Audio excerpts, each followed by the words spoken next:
Osée 11, versets 4 à 5, je les ai attirés avec des cordes humaines, avec des liens d'amour. Je fus pour eux comme celui qui ôte le joug de leur cou, et je me suis penché vers eux pour leur donner à manger. Ils ne retourneront pas au pays d'Égypte, mais l'Assyrien sera leur roi, parce qu'ils refusent de revenir à moi.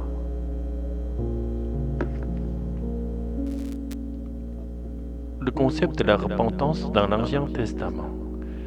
Dans l'Ancien Testament, l'acte de la repentance est exprimé par le verbe shuv, qui signifie revenir.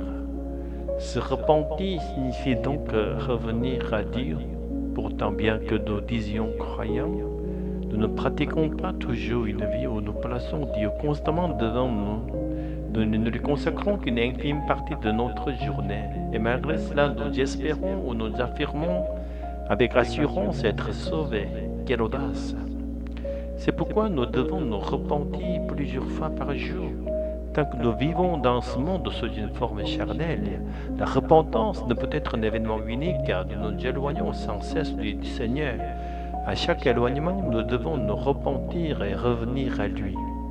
Certes, se repentir une ou deux fois peut sembler acceptable, mais si cela devient répétitif, on peut éprouver de la honte. Toutefois, si nous nous arrêtons par honte, nous risquons de ne jamais revenir à Dieu et de nous en éloigner toujours plus. Ce n'est que par la grâce de Jésus-Christ et l'aide du Saint-Esprit que nous pouvons revenir à Dieu malgré notre indignité. C'est l'amour infini de Dieu qui nous permet de le faire. Dieu nous attire avec des liens d'amour. Dieu ne nous traite pas comme des bêtes. Il nous a dotés du libre arbitre et nous laisse choisir librement d'accepter son joug rédempteur. Il désire que nous l'aimons volontairement d'un amour sincère et profond.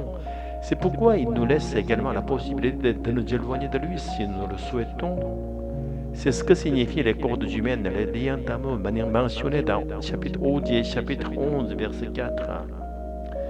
Si nous ne le saisissons pas, ces liens de notre plein gré, nous ne pourrons obtenir le salut éternel. Ainsi, Dieu permet parfois la discipline pour nous ramener à lui. Si par la discipline nous revenons à Dieu, c'est une bénédiction, car nous retrouvons le chemin du salut. Mais si nous persistons à nous éloigner malgré la discipline, nous rejetons nous-mêmes notre dernière chance. L'histoire d'Israël est une leçon pour nous. Israël était à l'origine composé de 12 tribus. Cependant, au fil du temps, les tribus de Juda et Benjamin ont conservé leur identité, tandis que les 10 autres tribus ont été assimilées par les peuples étrangers suite à la politique de migration des Assyriens.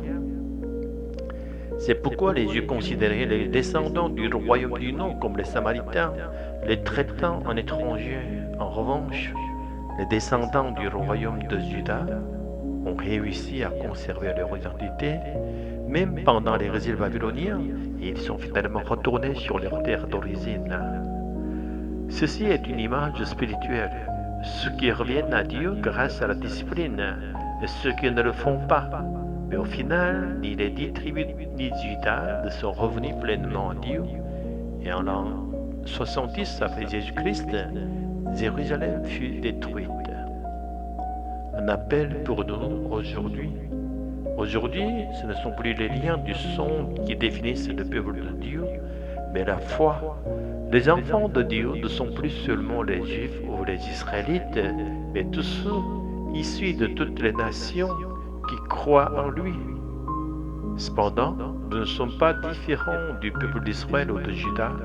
Nous avons la même tendance à nous éloigner de Dieu.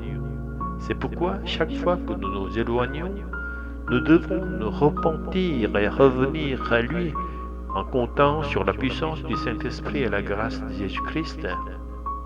À mesure que nous passons plus de temps avec Dieu, nous devons nous réjouir en espérant que chaque instant de notre vie devienne un temps vécu coram Deo, en présence de Dieu, que nous puissions tous vivre dans l'amour de Dieu, maintenant et pour toujours. Alléluia, Amen.